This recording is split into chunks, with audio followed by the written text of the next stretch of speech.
उपस्थित सर्व भाविक सज्जन आणि समर्थ सेवेकरी, आज रविवार खंडोबाचा दिवस आणि गेले 3 दिवसापासून महाराष्ट्र राज्यामध्ये खंडोबाचं षडनवरात्र चालू आहे।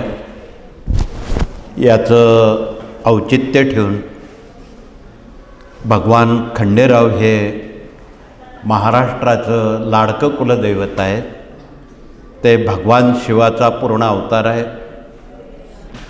आणि आत्ताच शास्त्रीनं सांगितल्याप्रमाणे वर्षातून एकदा तरी खंडेरावांच्या मूळ स्थानावर जाऊन त्यांना आवडणारा सन्मान केला तर जीवनात निर्माण होणाऱ्या ज्या अनेक अडचणी आहेत, मुलांच्या शिक्षणाच्या आहेत, लग्नाच्या आहेत, अपत्याच्या आहेत, आजारपणाच्या आहेत, मनःशांतीच्या आहेत,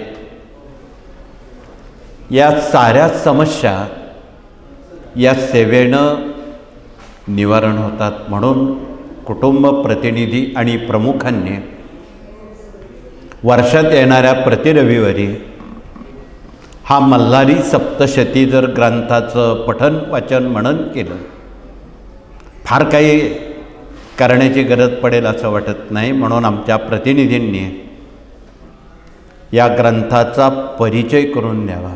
बऱ्याच जणांना तो माहीत नाही। साधारण पूर्ण वाचायला 1 तास पुरेसा आहे आणि तासाभरामध्ये तुम्ही खंडोबाची सेवा घर बसल्या करू शकता, हे त्यातलं निदान आहे। म्हणून आपणाला निवेदन आहे की आपण खंडोबाची सेवा प्रकर्षानं घर बसल्या करावी। सामुदायिकरित्या करायची, खंडोबाच्या मंदिरात करायची तरी करू शकता, सेवा केंद्रात करू शकता, नव्या पिढ्यांना सांगू शकता। खंडोबाचं महत्त्व, कुलधर्म कुलाचाराचं अनन्यसाधारण महत्त्व आहे आणि त्यातले त्यात कुटुंबात एकमत नसेल, बाप बेटा एकमेकाचा समन्वय नसेल, बऱ्याच वेळा आपण बघता बाप घरात आला तर बेटा बाहेर जातो। अशा वेळी समजून घ्यायचं की कुटुंबामध्ये खंडोबाचं ऋण, खंडोबाची सेवा कमी पडते किंवा आपण त्यापासून दूर आहोत। अशा वेळी आबालवृद्धांपैकी कोणी कुटुंबियांनी मल्हारी सप्तशती या ग्रंथाची जर 7 पारायणं 7 दिवसात केली, 8व्या दिवशी त्यांना योग्य तो अनुभूती येते। म्हणून आपण सुज्ञात आपण या षडनवरात्रासह प्रति रविवारी श्री मल्हारी सप्तशती या ग्रंथाचं वाचन पठन केल्यानं काय होतं ही अनुभूती आपण इतरांपर्यंत अवश्य अर्जावून सांगावी। दुसऱ्याचं भलं करण्यासाठी ही ग्रंथसंपदा या कार्यानं आपणापर्यंत पोचवलेली आहे। खरं तर ग्रंथ वाचले तर संत समजतात आणि संत समजले तर भगवंतापर्यंत पोचता येतात। म्हणून ग्रंथ, संत आणि भगवंत याचं ज्ञानाची पाणपोई या कार्यानं सामान्य जनतेपर्यंत पोचवण्याचा एक संकल्प केलेला आहे आणि त्या दृष्टीनं आपण याचं अवश्य वाचन मनन चिंतन करावं, हे कळकळीचं आवाहन। त्यानंतर अष्टमी ते पौर्णिमा याच महिन्यात दत्त नवरात्र येतं। भारतात प्रसिद्ध असणारी दत्तस्थानांपैकी गिरनार, आबू, गाणगापूर, पिठापूर, कुरवपूर, नरसोबाची वाडी, त्र्यंबकेश्वर सह राज्यामध्ये जी आज हजारो साप्ताहिक दैनिक सेवा केंद्र आहेत, त्या सर्व सेवा केंद्रांमध्ये अखंड जप यज्ञ नामसप्ताला आरंभ होणार आहे। ज्यांची निरपेक्ष भावना आहे अशा बहुजनांनी त्यात भाग घ्यावा, माता भगिनींनी भाग घ्यावा आबालवृद्धांनी भाग घ्यावा आणि आवडेल त्या सेवेमध्ये आपला सहभाग नोंदवावा. सर्वात यात सेवा करत असताना पादत्राणं सांभाळणं ही अतिउच्च कोटीची सेवा आहे.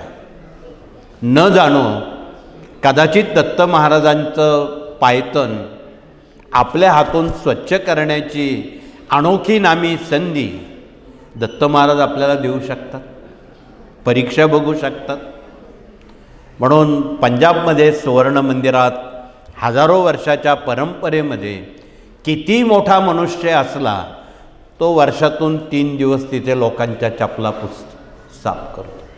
आपणाला कदाचित आठवत असेल 82 साली प्रधानमंत्री इंदिरा गांधी असताना त्या तत्कालीन काळात झैलसिंग हे देशाचे राष्ट्रपती होते.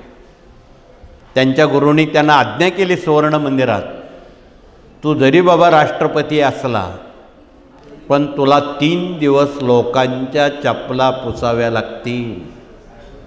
त्या मिनिटाला कोट बाजूला फेकला आणि खांद्यावर एक वस्त्र घेऊन साऱ्या लोकांची चपला बुटं स्वच्छ करण्याचं काम भारताचा राष्ट्रपती करू शकतो. असलेला जो पदाचा खुर्चीचा अहंकार आहे तो अहंकार घालवण्याचं काम गुरु अशा पद्धतीत करून घेतात. तीच अवस्था गाणगापूरची आहे. टाटा बिर्ला गेले तरी पूर्वी 5 घरं माधुकरी मागावी लागायची, 5 घरं भिक्षा मागायची. म्हणून आपणाला त्या पीठांमध्ये अन्नदानाचं अनन्यसाधारण जे महत्त्व आहे ते दत्त महाराजांना भावणार आहे. म्हणून त्या दृष्टीनं अहंकार घालवण्यासाठी भगवंताला नाना युक्त्या या साऱ्या कराव्या लागतात. तेवढ्याच पटीची अतिउच्च सेवा प्रहरेची आहे. दिवसाचे प्रहरे भगिनींकडे आहेत, सकाळी 8 ते संध्याकाळी 8पर्यंत. त्यावेळेत त्या प्रहऱ्यामध्ये 2 प्रतिनिधी स्वामी चरित्र वाचतात, 2 प्रतिनिधी स्वामींचा जप करतात, 2 प्रतिनिधी वीणा वाजवतात. आणि खरं तर इथे दर गुरुवार रविवारी यज्ञभूमीत याचं प्रशिक्षण दिलं जातं, वीणा वादन का करावं, कसं करावं. ही एक आपली कसोटी आहे, परीक्षा आहे आणि एक सवय लागली जाते. धर्म संस्कृती हे समजून घेण्यासाठी हा सारा प्रकार करावा लागतो. म्हणून आपण दिवसाचे प्रहरे भगिनींनी करावेत, रात्री 8 ते सकाळी 8पर्यंत प्रहरे पुरुष माणसांनी करावेत. त्यामध्ये 2 विणेकरी, 2 माळ जपणारे, 2 स्वामी चरित्र वाचणारे यांचा समावेश आहे. गुरुचरित्र वाचण्यापेक्षाही प्रहर्याला अधिक महत्त्व आहे. ते असं ज्ञानेश्वर भावंडांच्या कार्यकालात रेड्याकडून त्यांनी वेद बोलले. पुरुष सुक्तासारखं सुक्त रेडा बोलत होता. त्याला जिथे समाधी दिली त्या बेल्याला आळेफाट्याजवळ 750 वर्ष झालेली आहे, तिथे वीणावादन चालू आहे. त्या दिवसापासून आज तगायत वीणा खाली ठेवलेला नाही. आणि त्याच्या अनुभूती घेणारे असंख्य भाविकांनी आपल्या अनुभूती सांगितलेल्या आहेत. म्हणून वीणाला एवढं महत्त्व आहे. आपण 2 तासात कंटाळून जातो. म्हणून कळकळीचं सांगणं आहे की आपण या सेवेमध्ये अन्य सेवेला पेक्षा या सेवेला जरा प्राधान्य द्यावं आणि यात इतरांनाही सुद्धा आपण आकर्षित करण्यासाठी त्याचं अनन्यसाधारण महत्त्व आलेल्या अनुभूती आपण त्यांच्यापर्यंत अवश्य सांगाव्यात, मांडाव्यात. अन्य बाबी परिपाठातल्या आहेत त्या आपल्याला कराव्याच लागतात. त्यामध्ये या साप्ताहिक सेवा केंद्र असतील, त्यांनीसुद्धा यथाशक्ती यथामती जास्तीत जास्त वाचन श्री गुरुचरित्राचं करावं. ते रात्री वाचू नये, ते दिवसात वाचावं. काही आळशी लोक रात्री गुरुचरित्र वाचतील, त्याला परवानगी नाही, त्याच्या अनुभूती येणार नाही. म्हणून हे पण आपण सांगावं. म्हणून त्याची वाचनाची वेळ ठरवून घ्यावी. पहाटे 5 ते सकाळी 11च्या आत याला ब्राह्ममुहूर्त तथा देवमुहूर्त म्हणतात. आणि याच काळात या सर्व बाबी झाल्या पाहिजे. रोजचे होणारे वेगवेगळे याग आहेत, त्या आपल्या प्रकाशित झालेल्या अंकामध्ये या 7 दिवसात कोणता याग केव्हा आहे याची माहिती दिलेली आहे. इथेही फळ्यावर आपणाला लिहिली जाणार आहे, सांगितली जाणार आहे.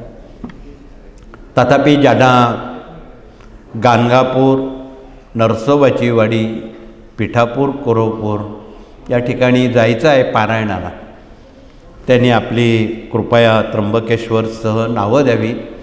आमच्या प्रशासकीय कामकाज प्रतिनिधींनी पुढे येऊन ज्यांना त्या ठिकाणी पारायणं करायची आहेत, सर्वप्रथम आपली गैरसोय टाळायची असेल तर आमच्या प्रतिनिधींकडे आपण नावं द्यावीत.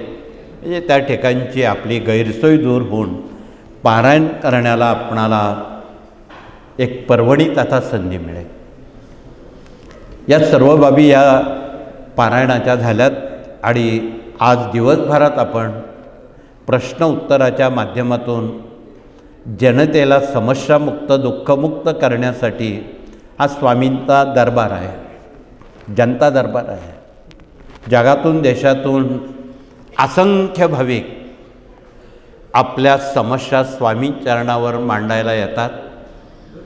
ती सेवा करत नाही तर मुदतपूर्व त्याची अनुभूती येते. म्हणून आज आपल्यामध्ये प्रश्न उत्तर करणारे प्रतिनिधी आलेले आहेत. त्यांनी कृपया उभं राहून आपला परिचय द्यावा.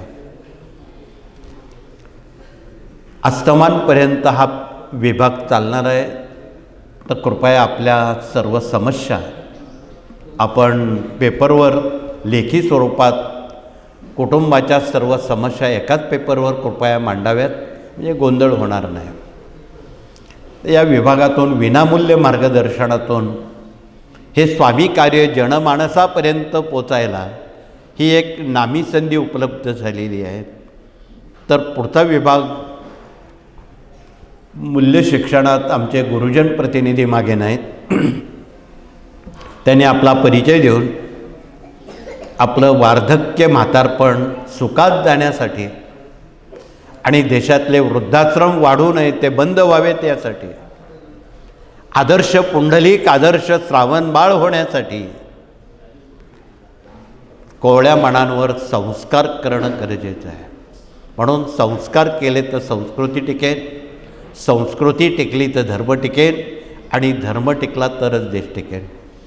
त्यासाठी गुरुजन प्रतिनिधी अहोरात्र प्राथमिक शाळांपासून तर विद्यापीठापर्यंत शिक्षक, पालक आणि विद्यार्थी या तिघांना ते मार्गदर्शन करताना विद्यार्थ्यांना कसं घडवावं, शिक्षकांनी कसं शिकवावं, पालकांनी कसं वागावं, हा नाजूक विषय आहे, तोही सांगितला जातो. त्यामुळं देशात नवी पिढी आदर्श नागरिक, निर्व्यसनी पिढी म्हणून ती तयार करण्याचा हा एक कारखाना आहे. आणि तरच त्याला मानव म्हणता येईल.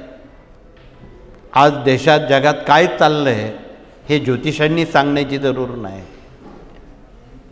वाईट शिक्षण हे शिकवण्याला एकही मास्तर नाही. बिडी अशी प्यायची, सिगारेट तसं प्यायचं, ड्रग तसे प्यायचे, याला कोणी शिक्षक नाही, तरी लोक तिकडे वळतात. म्हणून शिक्षक नसताना सुद्धा वाईट व्यसन लोक करतात. त्यांना विवेकाचा लगाम संस्कारानं घालण्याचं काम आमचे गुरुजन प्रतिनिधी करत असतात. अर्थात अध्यात्म हा काट्याकुट्याचा मार्ग आहे, हा तसा सोपा नाही. म्हणून खूप संस्कार केले तर माणसं घडले जातात. बिना संस्कारानं माणसं घडू शकत नाही. म्हणून हा सर्व प्रयत्न या कार्यातून सातत्यानं आणि संत मालिकेचे विचार बरोबर घेऊन आपणाला आदर्श नागरिक, निर्व्यसनी पिढी आणि शाकाहारी पिढी घडवणं क्रमप्राप्त आहे. हे फार मोठं आव्हान आहे. यावरच सगळी काही बाबी अवलंबून आहे. आणि समाजात आपण उठता बसता त्यावेळी भगिनी किंवा पुरुष एकमेकाला विचारतात, का हो तुम्हाला मुलं बाळं किती आहेत? असं का विचारत नाही? तुमच्याकडं गाड्या, घोड्या, सोनं, नाणं, पैसा, अडका, वैभव याशी काही पडलेले नाही. लोक आदबीनं विचारतात. याला माणुसकीची संस्कृती म्हणतात. आणि ही संस्कारानं संपन्न करण्यासाठी हा सारा खटाटो या कार्यातून आपण जनतेपर्यंत पोचवणं क्रमप्राप्त आहे. पुढचा विभाग या ठिकाणी विवाह मंडळ आलेला आहे. तुळशीच्या लग्नानंतर मुलामुलींचे आपण विवाह करतो. या विवाह मंडळाकडे सुमारे 1.5 लाखाच्या आसपास वधूवरांची नोंद प्राप्तिस्थळं उपलब्ध आहे.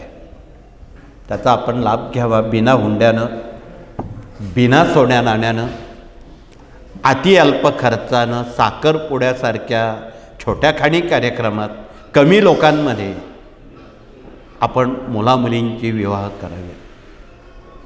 कमी लोकांमध्ये. थोडंसं लोकांना वाईट वाटेल ते वाटू देत, पण ऋण काढून सण करण्यापेक्षा जुन्या अनिष्ट चाली, रीती, प्रथा कृपया आपण बंद कराव्यात. आणि साध्या सोप्या पद्धतीत, वैदिक पद्धतीत आणि ऋणानं बंधानं मुलामुलींची विवाह आपण करावीत. म्हणजे मग पुढच्या बाबी ज्या वाढून ठेवलेल्या आहेत त्या होणार नाहीत. आज आईवडिलांना न विचारता काही लोक विवाह करतात मुलं. नशीब 6 महिने तो विवाह टिकतो, कोर्टात नोंद केलेले सुद्धा. कालांतरानं तीच जोडपी त्याच कोर्टात वादी प्रतिवादी म्हणून घटस्फोटासाठी उभे राहतात. आणि याचं प्रमाण खूप वाढलं आहे. शहरात 50% आलं आहे. ही चिंताजनक बाब आहे. हे थांबवण्यासाठी आपण यावर सर्वांनी चिंतन करावं, सहकार्य करावं, प्रत्यक्ष अनुभव घ्यावा आणि गावागणी विवाह मंडळं उभी करावीत. हे सामाजिक काम आहे. हे कौटुंबिक काम आहे. हे कुटुंबशास्त्र आहे, समाजशास्त्र आहे. यामध्ये आपण कृपया लक्ष घालावं. गेल्या 70 वर्षामध्ये या कार्यातून जेवढी विवाह स्वामींच्या कृपेनं झाली, आज तगायत एकही घटस्फोट फारकती झालेल्या नाहीत. म्हणून आपणाला कळकळीचं सांगणं आहे की आपण या पद्धतीनं मुलामुलींची विवाह करा.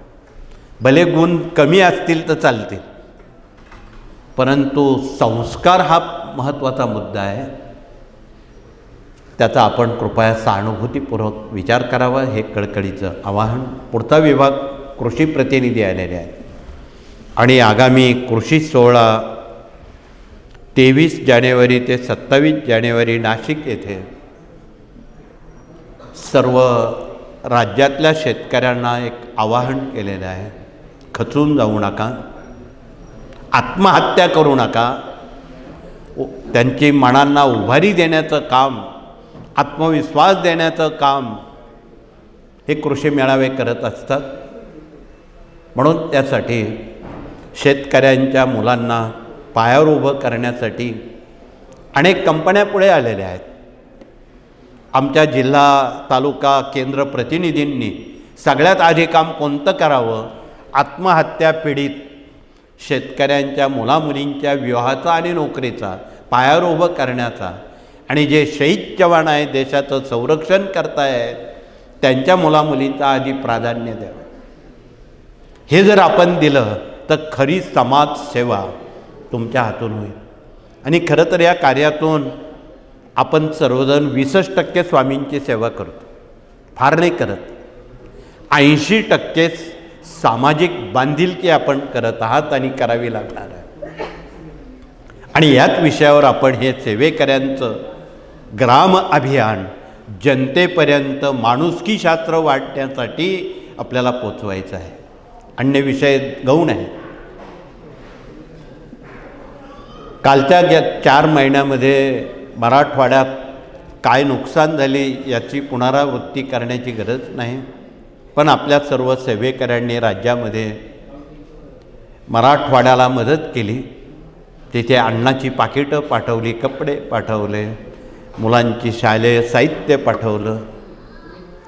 सरकारकडून आपण एक मोठा चेक देऊन शेतकऱ्यांपर्यंत आर्थिक मदत पोचवली. ही सामाजिक बांधिलकी आहे, माणुसकी शास्त्र आहे. हे आपणाला पाळावं लागणार आहे. म्हणून यात आपण मागे राहू नये. अजून महाराष्ट्रातला एकही उद्योगपती यात आलेला नाही. त्यांनाही आपण सांगावं की आमच्या शेतकऱ्यांना इतरांना मदत करण्याऐवजी आमच्या शेतकऱ्यांना, आत्महत्या कुटुंबियांना तुम्ही मदत करा, सहकार्य करा. हाही संदेश कृपया आपण द्यावा, त्यात संकोच मानू नये. तर पुढचा विभाग या ठिकाणी वास्तुतज्ञ प्रतिनिधी आलेले आहेत. त्यांनी आपला परिचय देऊन वास्तुविषयक धोरणात्मक काम या कार्यानं केलेलं आहे. त्या दृष्टीनं वास्तूत निदान डोकं टेकल्यावर रात्री एक 5-6 घंटे आपल्याला झोप आली पाहिजे. त्याला खरा श्रीमंत म्हणतात. आणि ही खरी श्रीमंती आहे. खूप मोठे श्रीमंत माणसं रात्रभर झोपेच्या गोळ्या खाऊन झोपत नाही. ती कर्मदरिद्रेपणा आहे. म्हणून या कार्यानं वास्तूचं वास्तूपण जपण्याचं काम, त्यात काय नसावं काय असावं. बऱ्याच वेळा दुर्लक्षित असणारी बंद घड्याळं आहेत, फाटलेले कपडे, तुटलेल्या चपला, फुटलेली भांडी आहेत. किचनला काळ्या रंगाचा दगड लावलेला आहे. तो नेहमी आजारपण आणि डोक्यावर कर्ज वाढवतो. ज्या भगिनींच्या कुटुंबात घरात काळा दगड कडप्पा लावलेला आहे त्यांनी हात वरती करावा, म्हणजे त्यांना सोपा उपाय सांगता येईल. बरेच हात वरती आलेले आहेत, त्यांना सोपा उपाय आमचे प्रतिनिधी सांगणार आहेत की त्या काळा जो दगड आहे त्याला पिवळा किंवा पांढरा ऑइल पेंट जर दिला, बाकी काही करायची गरज नाही, तोडफोड करत बसू नका. इतक्या सोप्या पद्धतीत त्यावर असणाऱ्या ज्या उपाययोजना आहेत त्या जर आपण करू शकलात तर या निर्माण होणाऱ्या ज्या समस्या आहेत त्यावर तुम्ही मात करू शकता. अशा सोप्या पद्धतीत ज्ञानदान 1 ते 4 ग्रंथांनी आपल्या समस्येंवर मार्गदर्शन बिना तोडफोड केलेलं आहे. त्याचा कृपया पानं चाळावीत. त्याचा तुम्हालाच फायदा होणार आहे आणि इतरांना सांगण्याला एक नामी संधी मिळणार आहे. मुलांनी अभ्यास करताना उत्तर दिशेला तोंड करून अभ्यास केलेला अभ्यास स्मरणात राहतो. चुकून दक्षिण पश्चिमेला तोंड करू नये, अभ्यासात विसर पडेल. म्हणून या ज्या शास्त्र असणाऱ्या बाबी आहेत या कृपया आपण सहानुभूतीपूर्वक आपण आमच्या प्रतिनिधींकडून समजून घेऊ शकतात. तपशिलात बोलण्याजोग्या खूप बाबी आहेत, त्या आपण आमच्या प्रतिनिधींकडून कृपया समजून घ्याव्यात. पुढचा विभाग या ठिकाणी डॉक्टर लोक आलेले आहेत. ते तसे आलेले नाहीत, असाध्य आजाराचा त्यांनी दवा ते घेऊन आलेले आहेत. आणि इथे प्रति गुरुवार रविवारी कमीत कमी 100 तरी रुग्ण कॅन्सरचे येतात बघा, कमीत कमी दिवसभरात. हा कॅन्सर कायमचा हद्दपार करण्यासाठी सप्तरंगी काढा, सप्तरंगी मूळ हे त्यावर संजीवनी आहे. ज्यांना ब्लड कॅन्सर किंवा घशाचा कॅन्सर आहे त्यांच्यासाठी हा रानभिंडी आहे. त्याचं मूळ घासून मधात प्राशन करणं, किंवा ब्लड कॅन्सर असेल तर याची मुळी गाईच्या गोमूत्रात घासून प्राशन करणं. तथापि ज्यांच्या पोटात कॅन्सरच्या गाठी आहेत किंवा अन्य गाठी आहेत त्यांनी वेखंड देशी गाईच्या गोमूत्रात घासून प्राशन केलं गरम करून, तर 100% 3 ते 4 आठवड्यामध्ये त्या गाठी नष्ट होतात. रुपया लागत नाही, पण औषधं मात्र कडू तुरट आहेत. ते बिना वेदना बिना शस्त्रक्रिया आहेत. ज्यांना जे आवडेल ते त्यांनी करावं, सक्ती नाही. हा आवडीचा विषय आहे. आणि गोरगरिबांना एवढ्या सोप्या पद्धतीत कॅन्सर दुसरं कुणी बरं करणार नाही. एका केमोचे टाटा 80,000 रुपये घेतात. असे कितीतरी केमो करावे लागतात. केमो ही कॅन्सरचा उपचार नाही, हे पण आपणाला माहीत असावं.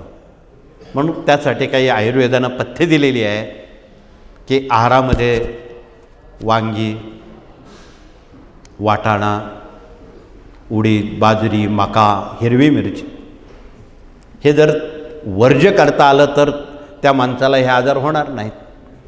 पण महाराष्ट्रात आमचं असं एकही घर नाही की वांगी आवडत नाही. उद्याच्या चंपाषष्ठीला तर विचारूच नका. परंतु चंपाषष्ठी हा अपवाद आहे. आम्ही असं म्हणणार नाही तो नैवेद्य करू नका म्हणून, पण तेवढ्या दिवसापुरतं खंडोबाला नैवेद्य करायला हरकत नाही. आणि ती वांगी अशी असावी की ज्यामध्ये बी आलेलं नाही. बी येण्याच्या आतल्या वयातली वांगी ती भरिताला वापरावी. यापेक्षा तपशिलात बोलणं उचित नाही. म्हणून या सर्व बाबी, वांग हे किती व्यंग आणणारं आहे, व्यंगत्व निर्माण करणारं आहे, हे आयुर्वेदानं सखोल परीक्षणातून सांगितलेलं. आणि नेमकं ते महाराष्ट्राला आवडतं. म्हणून आपणाला कळकळीचं निवेदन आहे. आपली जीभ जे पोटात पाठवायला पाहिजे ते पाठवत नाही. एवढे शत्रू आपल्या पोटात बसलेत. खरं तर पोटाला कडू रस आवडतं, तुरट रस आवडतं, थोडासा आंबट, थोडासा खारट, थोडासा तिखट आणि अगदी कमी गोड. 6 रस असले तर रक्त अभिसरण बरोबर होतं, असं डॉक्टर लोक तुम्हाला सांगणार आहेत. म्हणून तुमच्या मसाल्याच्या डब्यामध्ये 1 डझनभर पदार्थ दिलेले आहेत, औषधं दिलेली आहेत. त्याचा ओळख परिचय करून घ्या, म्हणजे तुम्हाला डॉक्टरकडं जाण्याचं प्रयोजन नाही. इतक्या सोप्या पद्धतीत आपल्या पूर्वजांनी स्वयंपाकशास्त्रावर आयुर्वेदाचं रहस्य उमटवलेलं आहे. आणि खरं तर आमच्या महाराष्ट्रातल्या, भारतातल्या साऱ्या भगिनींनी मसाल्याच्या डब्याचा अभ्यास केला. त्यांना घरच्या लोकांना डॉक्टरकडं जाण्याची जरूरत पडणार नाही. तो अभ्यास कृपया आपण करा. हा सहानुभूतीचा सांगण्याचा भाग आहे. म्हणून आमच्या इथे डॉक्टर उभे आहेत, ते स्वयंपाकशास्त्रावर भगिनींशी संवाद साधणार आहेत. अधिक माहिती देताना ते आपल्याशी दिवसभर आहेत, संवाद साधणार आहेत. ज्यांना हिमोग्लोबिन, प्लेटलेट, हृदयविकार असे विकार आहेत, त्याचा दवा तुमच्याच घरात आहे. 1 ग्रॅम जिरं विड्याच्या पानात चावून खाल्लं, 3 दिवसात प्लेटलेट पूर्वपदावर येतात, हिमोग्लोबिन 15वर येतं आणि हृदयविकाराचे आजार थांबतात. एवढा जिरा कामधेनू आहे. म्हणून आपणाला निवेदन आहे की आपण मसाल्याच्या डब्याचं अभ्यासक पाहावं आणि ती माहिती नव्या पिढ्यांना द्यावी, नव्या गृहिणींना द्यावी, हे कळकळीचं आवाहन. पुढचा विभाग या ठिकाणी कायदेशीर सल्लागार म्हणून आमचे वकील आणि न्यायमूर्ती आलेले आहेत. ते दिवसभरासाठी आपल्याशी संवाद साधणार आहेत. कानून आणि अध्यात्म याचं सांगड कशी घालावी यासाठी ते प्रयत्नशील आहेत. खरं तर शहाण्यानं कोर्टाची पायरी चढू नये, त्यासाठी नेमकं काय करावं यासाठी ते मार्गदर्शन करणार आहेत. सोबत प्रशासकीय कामकाज आणि प्रशिक्षण प्रतिनिधींसमेत वेदविज्ञान प्रतिनिधी आलेले आहेत, देशविदेश प्रतिनिधी आहेत, दुर्गा अभियान प्रतिनिधी आहेत, माहिती तंत्रज्ञान प्रतिनिधी आहेत, पशुगोवंश प्रतिनिधी आहेत, पर्यावरण प्रकृती प्रतिनिधी आहेत. हे सर्व याज्ञिके प्रतिनिधी आहेत. हे 8ही प्रतिनिधी या कार्यातून काय काय कामं केली जातात त्याची माहिती देण्याचं काम डोळस पारदर्शक कृतीनं ते देत असतात.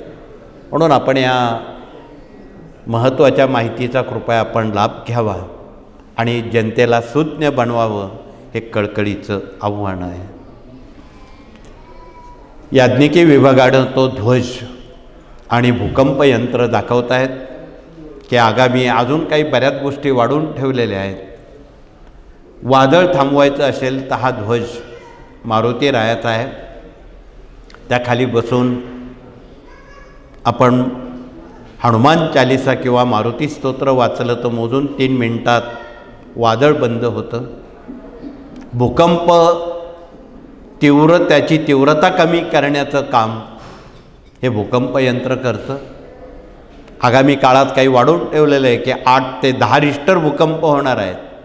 परंतु आपल्या गावात जर आपण हे भूकंप यंत्र बसवलं तर तो भूकंप 1.5 किंवा 2 रिश्टरच्या पुढे जाणार नाही, म्हणजे वित्त मानवहानी होणार नाही.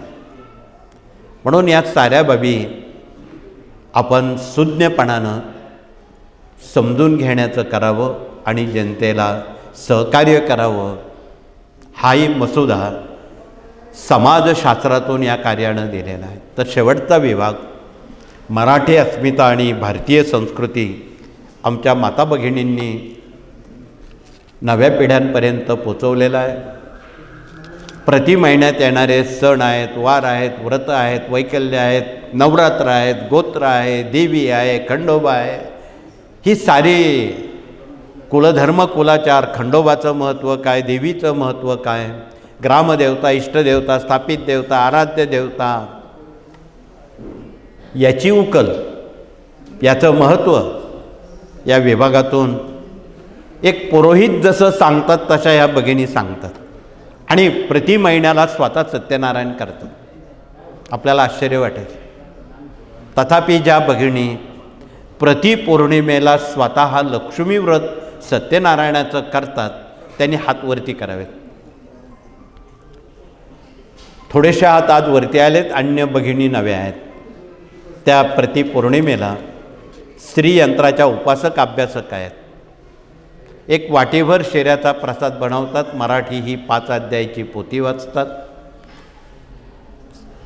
त्यावर त्या तुळशीच्या माळेवर स्वामींचा एक माळ जप करतात. त्यावर विष्णू गायत्री, लक्ष्मी गायत्री, कुबेर मंत्र म्हणतात. नंतर श्रीसुक्त, व्यंकटेश स्तोत्र म्हणतात. साधारण एक अर्धा पाऊण तास सत्यनारायणाला लागतं. अर्धा पाऊण तासामध्ये तुम्ही स्वतः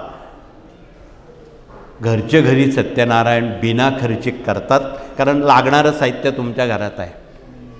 एक वाटी 2 वाट्या प्रसाद केला, फार झालं कुटुंबापुरतं.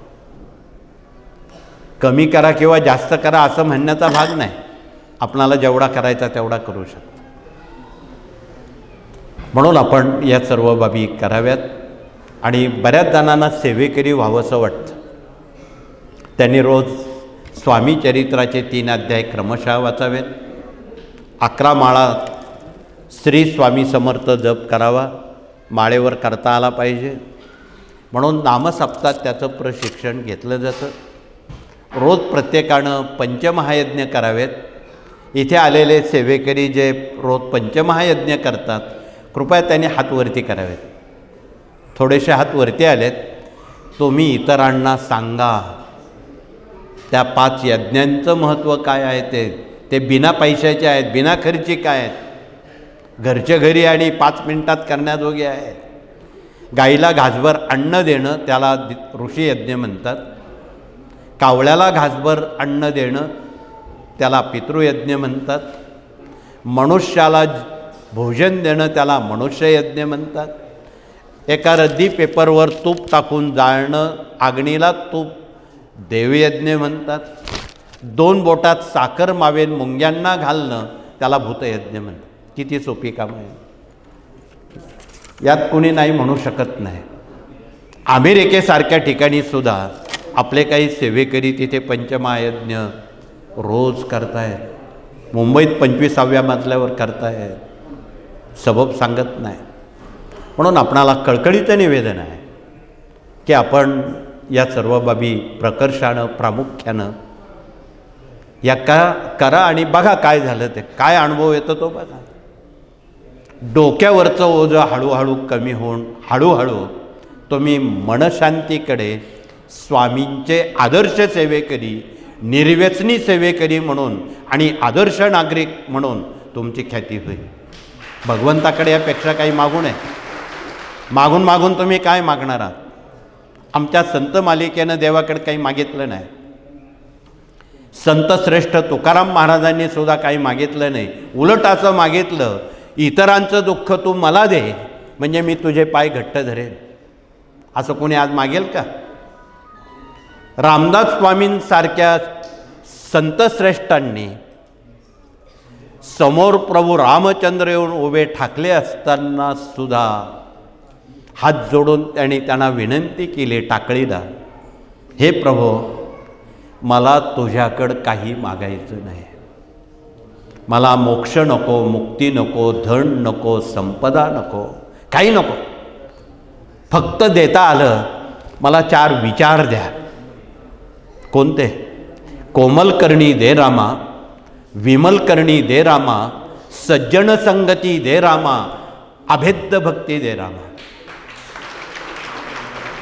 देवाकडं काय मागावं आणि आपण काय मागतो याची मला आज तुलना करायची नाही.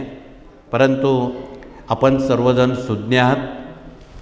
या सुज्ञपणाचा आपण नव्या पिढीला अवश्य लाभ होईल असंच मार्गदर्शन आपण त्यांना करावं, एवढंच कळकळीचं सांगून आगामी येणाऱ्या या चंपाषष्ठी आणि दत्त जयंतीच्या उत्सवांच्या आपणा सर्वांना मनापासून मनपूर्वक शुभेच्छा आणि धन्यवाद देऊन हात जोडून आपण ग्राम अभियानात भाग घेऊन महिन्याकाठी 10 तरी कुटुंब सेवेकरी करावेत हा निर्धार व्यक्त करून आपण सामुदायिकरित्या हात जोडून प्रार्थना करू आणि हे सत्र या ठिकाणी थांबवू.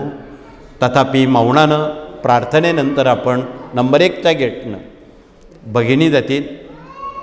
औदुंबर समाधीमठ याला केवळ वळसा घालतील, परिक्रमा करू नका गर्दीमुळं. स्वामींना हात जोडून आपण विनंती करून आपल्या बसलात तिथे जागेवर बसावं. नंबर 2च्या गेटनं पलीकडून भगिनींचं झाल्यानंतर पुरुष प्रतिनिधी त्याप्रमाणे मौनानं दरबारात येतील आणि स्वामींना विनंती करतील, स्वामींचा आशीर्वाद घेतील आणि पुढील होणाऱ्या उपक्रमात सहभाग घेतील. जे भाग्यवान आहेत ते मल्हारी सप्तशती या यागात भाग घेतील. जास्तीत जास्त सप्तशती मल्हारी आपणाला आज रविवार असल्यानं करणं गरजेचं आहे. ज्यांना वेळ आहे त्यांनी त्यात भाग घ्यावा. सक्ती नाही, ऐच्छिक मुद्दा आहे. म्हणून ज्याला ऐच्छिक सेवा करण्याची इच्छा आहे त्यांनीच बसावं.